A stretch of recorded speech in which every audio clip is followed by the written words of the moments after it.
दोस्तों, एक बार की बात है। महात्मा बुद्ध एक गांव से होकर गुजर रहे थे।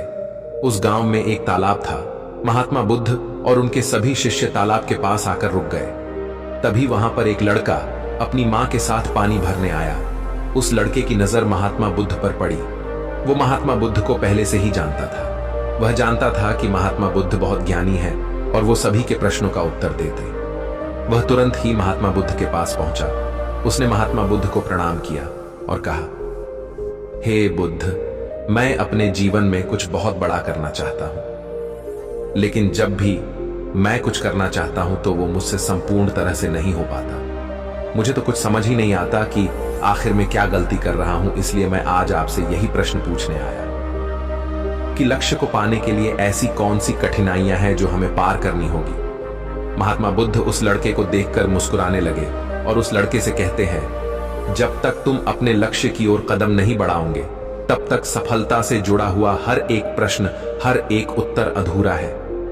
महात्मा बुद्ध इतना कहकर अपने सभी शिष्यों के साथ वहां से आगे की ओर चल पड़े। वो लड़का भी अपनी मां के साथ वापस अपने घर लौट आया। अगले दिन जब वो लड़का अपनी मां के साथ वापस उस तालाब पर पानी भरने आया तो उसने देखा कि तालाब में जो कमल की केवल कलियां थी, आज वो पूरी तरह से खिल चुकी है और पूरे के पूरे तालाब में केवल कमल के फूल ही नजर आ रहे।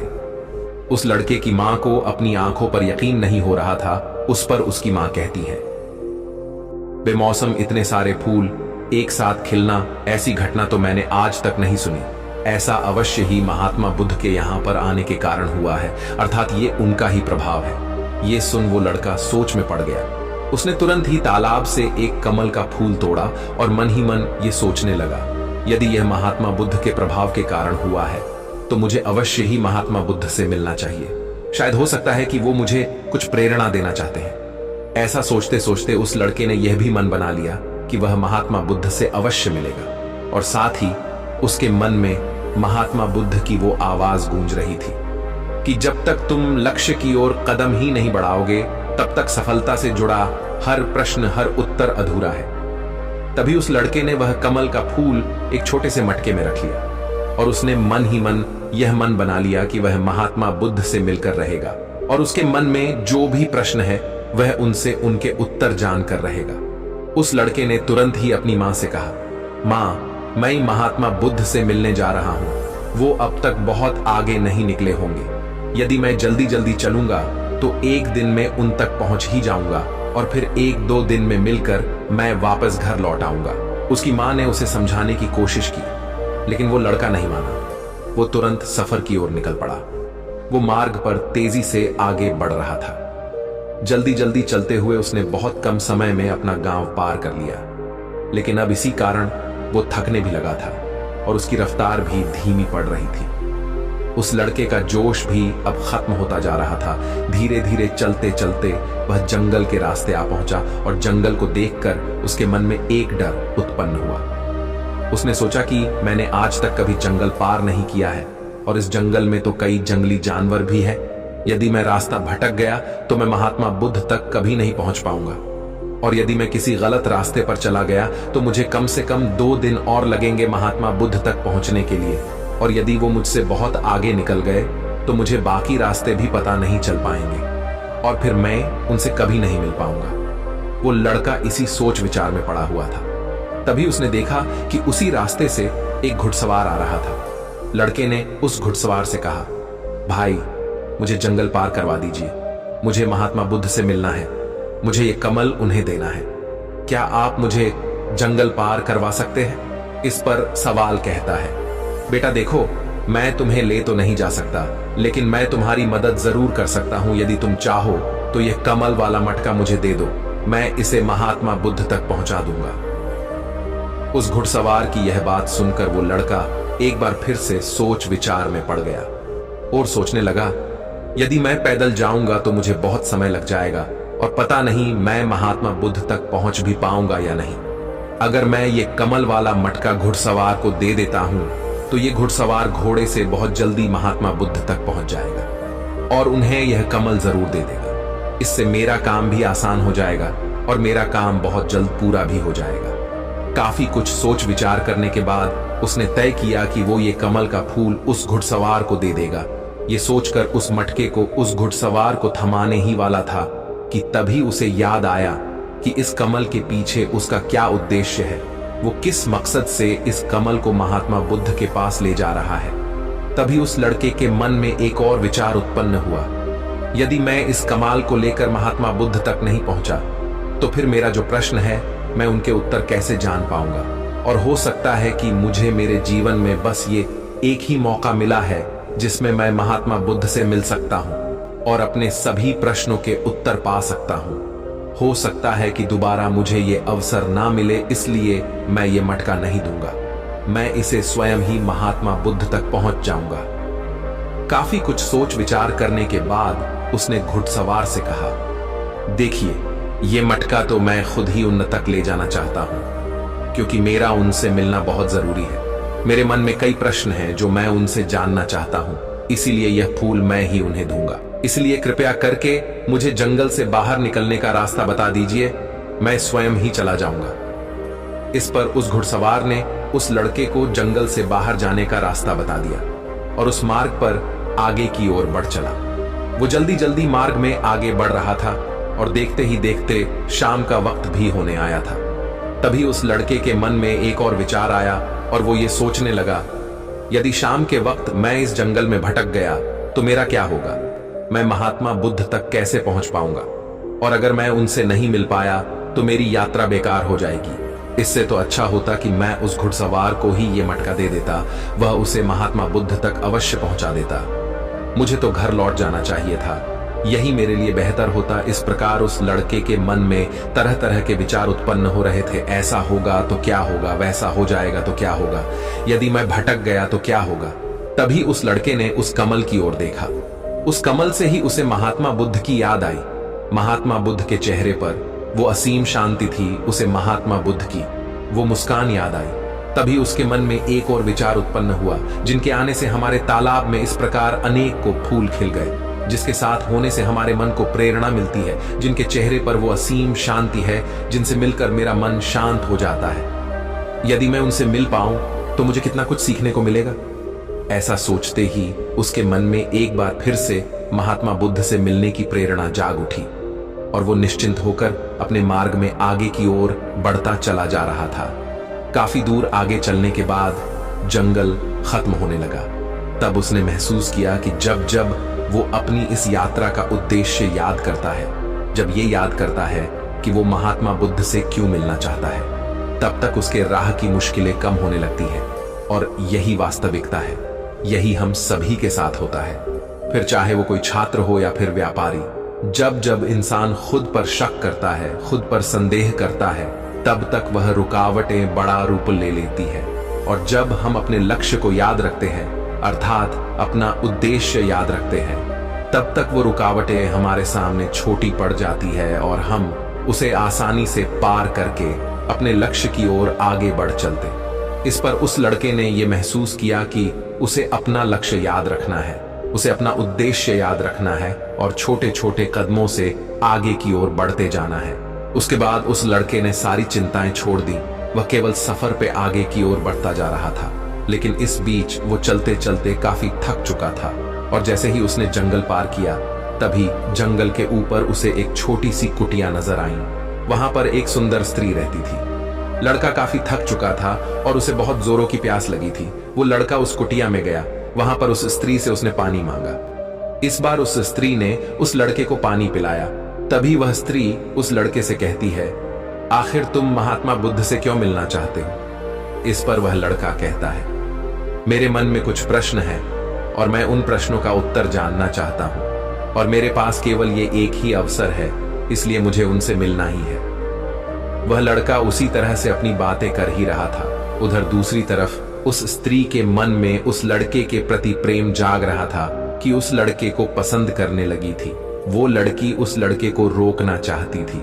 वो उससे कहती है, आज की रात तुम यहीं रुक जाओ, वैसे भी शाम होने को है और बहुत जल्द रात भी हो जाएगी। ऐसे में तुम कहां जाओगे? इससे अच्छा है आज तुम यहीं पर रुक जाओ। आज हमारे बगल में ही शादी है, वहां पर नाच गाना होगा, खाना पीना होगा, बहुत मजा आएगा।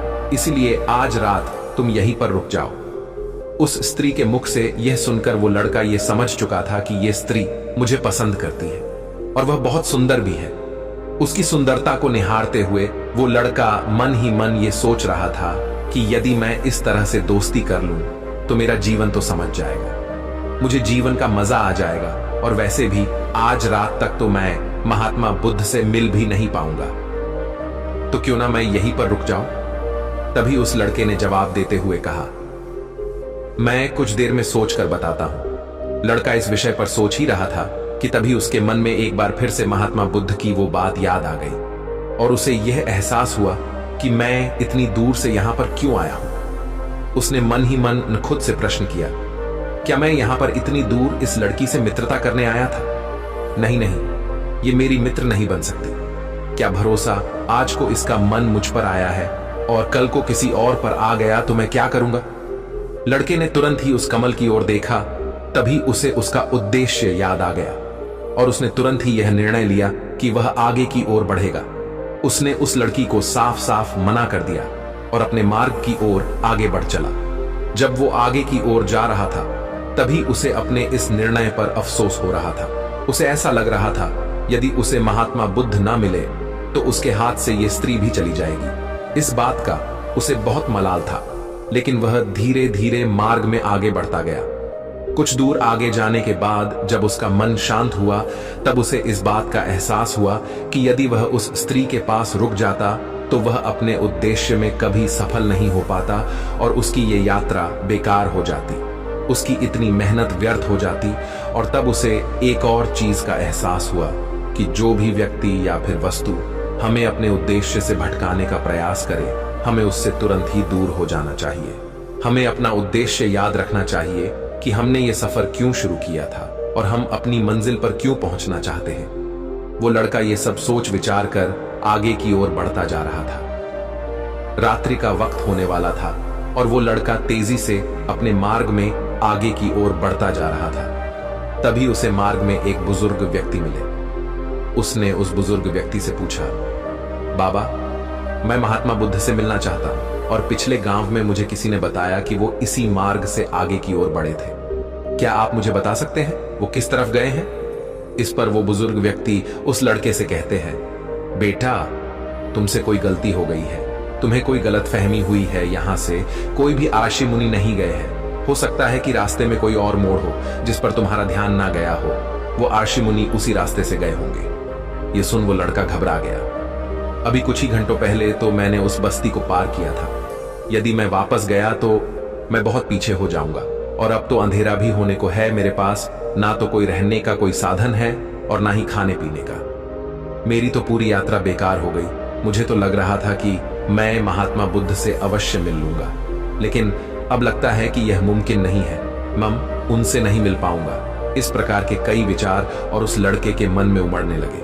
वो लड़का खुद पर संदेह करने लगा। जैसे ही उसके मन में इस प्रकार के विचार उत्पन्न हुए, मानो उसके पैरों में किसी ने बेड़ियां डाल दी हो। वह बार बार केवल एक ही बात सोच रहा था कि आखिर वो मुझे क्यों नहीं दिखाई दिया। मैं बार बार एक ही गलती क्यों करता हूं? मुझसे इतनी बड़ी गलती कैसे हो गई? ये सोचकर वो लड़का सर पकड़कर वहीं पर बैठ गया। कुछ देर तक तो उसे कुछ भी समझ नहीं आ रहा था। तभी उसे उसकी माँ की बात याद आई। उसकी माँ ने उस लड़के से कहा था, बेटा, हर गलती में सीख छुपी होती है जो हमारे जीवन को और भी बेहतर बनाती है। ये बात उसे याद आते ही उसका मन शांत होने लगा और देखते ही देखते उसका मन पूरी तरह से शांत हो चुका था। और वो लड़का बार बार अपने मन में अब एक ही बात दोहरा रहा था कि हर गलती में सीख छुपी हुई होती है और हमें वो और बेहतर बनाने आती है। उसने अपनी गलती को स्वीकार किया। वो कहने लगा, हाँ, मुझसे गलती हुई है। मैं जल्दीबाजी में बिना सोचे समझे बस मार्ग में आगे की ओर बढ़ता जा रहा था। जैसे जैसे लोगों ने कहा, मैं उसी तरह से आगे की ओर बढ़ता चला गया। उसके गलती स्वीकारते ही उसका मन पूरी तरह से शांत हो गया। उसकी निराशा अब आशा में बदल चुकी थी। वह एक पेड़ के नीचे बैठा हुआ था। तभी उसने देखा कि कुछ जानवर नदी से पानी पी रहे थे। ये सब देखकर उस लड़के को याद आया कि जब वह पहली बार महात्मा बुद्ध से मिला था तब पानी के पास ही मिला था और महात्मा बुद्ध के साथ उनके कई शिष्य भी हैं, तो उन्हें पानी की तो आवश्यकता जरूर पड़ेगी। इस बात पर उस लड़के को तुरंत ये समझ में आ गया कि महात्मा बुद्ध भी उसी रास्ते से भ्रमण कर रहे होंगे जिस रास्ते पर पानी होगा। तभी उसने सोच विचार कर यह तय किया कि वापस जाने से अच्छा है क्यों ना मैं नदी के किनारे किनारे आगे की ओर बढ़ता रहा। ऐसा सोचते ही उसने तुरंत ही रास्ता बदल दिया और अब वह नदी के रास्ते आगे बढ़ने लगा। जैसे जैसे वो आगे बढ़ता जा रहा था उसका मन और भी हल्का होता जा रहा था, उसका मन और भी शांत होता जा रहा था। तब उसने अनुभव किया कि जब मन बहुत शांत होता है तो हमारा मन बहुत हल्का हो जाता है और जल्दबाजी नहीं करता और ना ही किसी में या खुद में कोई कमी निकालता है। हमारी बुद्धि पहले से बेहतर काम करने लग जाती है। तब उस लड़के ने इस बात का भी अनुभव किया कि खुद से शिकायत करना एक बहुत बड़ी कमी है जो हमें दुख की ओर ले जाती है। चलते चलते लड़के के मन में विचार आया, यदि मैं अपने गांव में ही रुक जाता तो ये सारे अनुभव में कभी नहीं प्राप्त कर पाता। ऐसा सोचते सोचते वो मार्ग में आगे की ओर बढ़ रहा था। तभी उसे महात्मा बुद्ध के कुछ शिष्य नजर आए और उन्हें देखकर वो लड़का बहुत प्रसन्न हुआ। वो अपने मार्ग में और भी तेजी से आगे बढ़ने लगा और आखिरकार लगातार 2 दिनों का सफर तय करने के बाद वो महात्मा बुद्ध के पास पहुंच ही गया। वह तुरंत ही महात्मा बुद्ध के पास पहुंचा। उसने महात्मा बुद्ध को प्रणाम किया और उन्हें वो कमल का फूल भेंट कर दिया। इससे पहले वो लड़का कुछ कहता तभी महात्मा बुद्ध ने कहा, बहुत सुंदर, ये कमल पूरी तरह से खिल चुका है। 2 दिन पहले ही तुमने मुझसे पूछा था कि लक्ष्य को पूरा करने के लिए इंसान को कौन सी कठिनाइयों को पार करना पड़ता है, लेकिन 2 दिनों बाद तुमने बहुत सारे अनुभव प्राप्त कर लिए हैं। तुम्हारा ये धैर्य और ये मुस्कान देखकर लगता है कि तुमने इस यात्रा में बहुत कुछ सीखा है। इस पर उस लड़के ने यात्रा में घटित हुई हर एक बात महात्मा बुद्ध को बता दी। तभी महात्मा बुद्ध ने उस लड़के से कहा, तुम्हारे मन में जो भी प्रश्न है मैं उनके जवाब तुम्हें जरूर दूंगा। आगे महात्मा बुद्ध कहते हैं, बिना कोशिश के हर चीज जरूरी है। जब इंसान किसी लक्ष्य के लिए उस रास्ते पर चलता है तब सबसे पहले वह अपने अनुभव से ही सीखता है और जब धीरे धीरे उसका विवेक जागृत होने लगता है, उसकी बुद्धि काम करने लगती है, तब दूसरे के अनुभव और दूसरों की गलतियों से भी सीखने लगता है। जीवन में यदि सफल होना है, किसी लक्ष्य को प्राप्त करना है, तो सफलता का रहस्य से सीखने से पहले हमें उस रास्ते पर चलना पड़ता है। महात्मा बुद्ध आगे कहते हैं, किसी भी लक्ष्य को प्राप्त करने के लिए उस रास्ते में हमें 3 दिक्कतें आती हैं और इनका निवारण करने के बाद ही हम अपने लक्ष्य तक पहुंच पाते हैं। और तुमने भी वो 3 बातें सीख ली। पहला, अपने उद्देश्य को पहचान और उसके प्रति समर्पण करो। जैसे कि तुम ये कमल का फूल मुंह तक पहुंचाना चाहते थे और तुम्हारा उद्देश्य भी यही था। तुमने ये जान लिया था कि ये फूल मुझ तक पहुंचाने के लिए तुम्हारा क्या उद्देश्य है, जिस कारण तुम्हारे मन के सारे संदेह खत्म हो गए। इसके बाद जब भी तुम फूल को देखते थे तो तुम्हें अपना उद्देश्य से याद आ जाता। आगे महात्मा बुद्ध ने कहा, तुमने स्वयं के अनुभव से ही यह जान लिया कि अपनी मंजिल तक किस प्रकार हमें पहुंचना है और सब कुछ तुम्हारे भीतर से ही प्रकट हो रहा है। वह लड़का महात्मा बुद्ध की सारी बातें ध्यानपूर्वक सुनता रहा। तभी आगे महात्मा बुद्ध कहते हैं, तुम्हारे मन में कई प्रकार के डर और संशय थे। पता नहीं तुम मुझ तक पहुंच पाओगे या नहीं, पता नहीं तुम जंगल पार कर पाओगे या नहीं, क्योंकि तुमने आज से पहले कभी जंगल पार नहीं किया था और रास्ते में तुम्हें तरह तरह की रुकावटें भी झेलनी पड़ी। और जब हमारे रास्ते में तरह तरह की रुकावटें उत्पन्न होती है तब हमारा मन बाधित होने लगता है, हमारा मन भटकने लगता है और हम अपने लक्ष्य से भटक जाते हैं। लेकिन जब हम अपना सारा ध्यान रुकावटों से हटाकर अपने उद्देश्य पर लगाते हैं तो सारी रुकावटें खुद ब खुद छोटी पड़ने लगती है और हम उन्हें आसानी से पार कर ले जाते हैं। शुरुआत में हर किसी की यही समस्या है कि वह यह नहीं जानता कि आखिर वो सफल क्यों होना चाहता है, क्यों वो कुछ करना चाहता है। इसी कारण उनके सामने परेशानियां भी बहुत ज्यादा होती हैं और वह उन परेशानियों के सामने घुटने टेक देते। लेकिन जैसे जैसे आप आगे बढ़ते हैं, अपने लक्ष्य के प्रति समर्पित हो जाते हैं, तो वैसे वैसे चलते जाना आसान हो जाता है और हम अपने लक्ष्य तक पहुंच ही जाते हैं। आगे महात्मा बुद्ध उस लड़के को तीसरी बात बताते हुए कहते हैं, असली शक्ति इच्छाओं को पूरा करने में नहीं बल्कि उनको मिटाने में कहते हैं कि हम जानते हुए भी सही काम नहीं करते। अगर हम अपने उद्देश्य की ओर आगे बढ़ते हुए आकर्षणों को पीछे रुक जाते तो हमारी यात्रा कभी पूरी नहीं हो सकती। इसलिए जैसे इस यात्रा के दौरान तुमने फूल हमेशा अपने साथ रखा, अपने पास रखा, वैसे ही उद्देश्य हमेशा सामने रखना चाहिए। हमारा लक्ष्य हमेशा हमारी आंखों के सामने होना चाहिए। इससे हमें निर्णय लेने में आसानी होती है। अन्यथा हमारे मन का संदेह, हमारी मन की शंका हमें कभी भी सही निर्णय नहीं लेने देती और वह हमें मन की उलझनों में फंसाकर रख देती है। इसलिए संदेह के प्रति सचेत रहे। आगे महात्मा बुद्ध उस लड़के से कहते, बेटा, खुद पर शक करने की आदत से ज्यादा खतरनाक और कुछ भी नहीं है, क्योंकि जितना नुकसान आपके नकारात्मक विचार आपका कर सकते हैं उतना और कोई नहीं कर सकता। यदि आप खुद पर संदेह करते हैं तो आप अपने प्रयास में विफल ही हो जाओगे, क्योंकि आप अपने प्रयास पूरी ढंग से कर ही नहीं पाओगे। आप उससे बचने का प्रयास करोगे और जब तक हम अपनी गलती नहीं पहचानते तब तक हमें वो बात परेशान करती रहती है, वो हमें कमजोर बनाती रहती है। हमारे मन में केवल एक ही विचार चलते रहते हैं कि आखिर हमसे ये गलती क्यों हुई, मैं इतना नादान, इतना कमजोर कैसे हो सकता हूं, और अगर मैं आज इतना कमजोर हूं, मैं आज उस काबिल नहीं हूं, तो मैं आगे चलकर क्या कर पाऊंगा। तो इसलिए अपने आप को यह याद दिलाओ कि हर गलती में सीख छुपी हुई है और उससे सीख कर ही हमें अनुभव मिलता है और उस अनुभव से ही हम अपने लक्ष्य तक पहुंच पाते हैं। सबसे पहले अपने मन को शांत करो, बुद्धि और विवेक का प्रयोग करो और उद्देश्य की तरफ आगे बढ़ते चलो। सिर्फ इसी तरह से आप किसी भी चुनौती का सामना कर सकते हैं और बड़े से बड़े लक्ष्य को भी आसानी से हासिल कर सकते हैं। इतना कहकर महात्मा बुद्ध शांत हो गए और उस लड़के को भी महात्मा बुद्ध की सारी बातें अच्छी तरह समझ में आ चुकी थी। उसे महात्मा बुद्ध को प्रणाम किया और पूरी रात वह उन्हीं के साथ रहा। अगली सुबह वह अपने घर की ओर लौट आए। दोस्तों, आपने आज के इस वीडियो से क्या सीखा वो मुझे आपको कमेंट में जरूर बताएगा। इसी के साथ मुझे उम्मीद है कि आपको आज की वीडियो जरूर पसंद आएगी। तो लाइक और शेयर करने के साथ चैनल को सब्सक्राइब और घंटी बटन को जरूर दबा दीजिएगा। तो चलिए फिर मिलते हैं ऐसे ही एक और वीडियो में। तब तक के लिए अपना ख्याल रखिए। धन्यवाद।